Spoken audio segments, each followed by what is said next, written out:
आखिर शहदा शायरी खातरा फरमाइश कुर्ता खलील शहदा फैसल फ्रांसी मोहम्मद जान देवदास शाहजमान रहसानी शकीली रसूल फरमाइश फरहान नतीजी समीर नतीजी कसान सरदार इसरार जान शकीली खुदारई फरमाइश शबीर डाडा द्वारा फरमाइश इंजीनियर समी साकी रेखी और शायर अल्लाह गमजदा फरमाइश।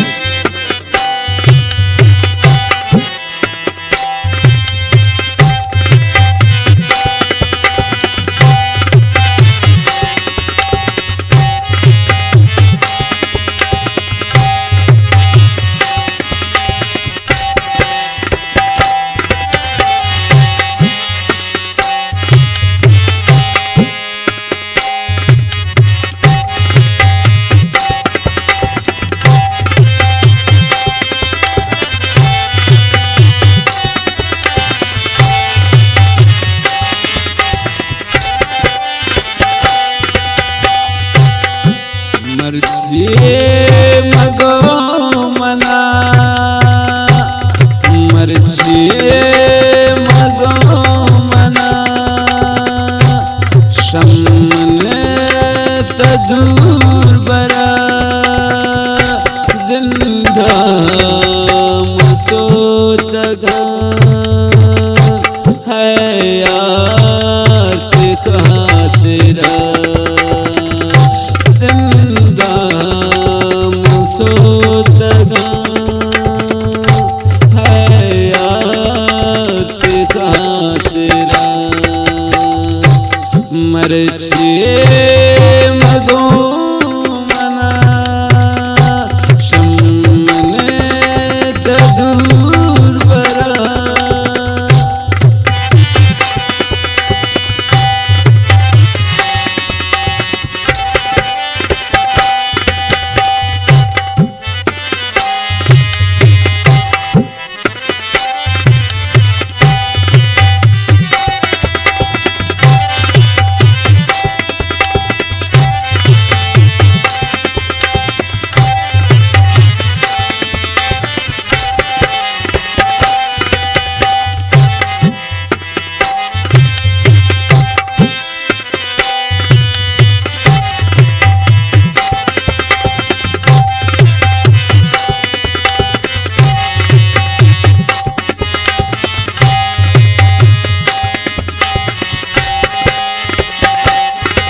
दे तपा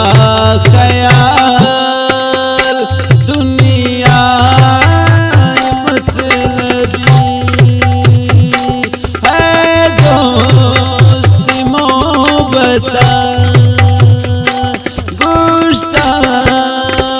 जिंदगी गर दे तपा ख्याल दुनिया मतलबी इसका चारदा है दोस्त भी दरदरा जिंदा मसोतगा है याद का तेरा मरचे मगो मना शम्मने तदूर बरा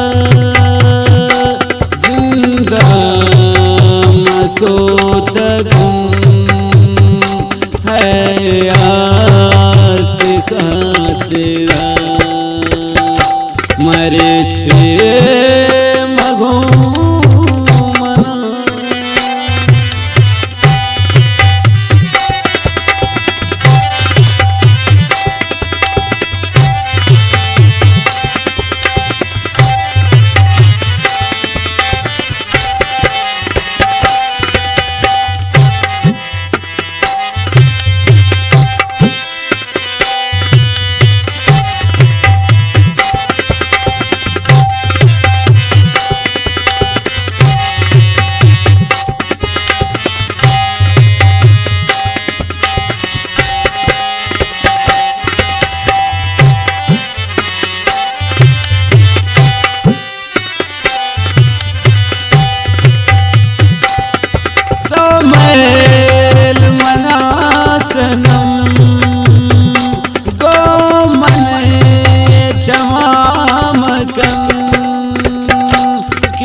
मरचे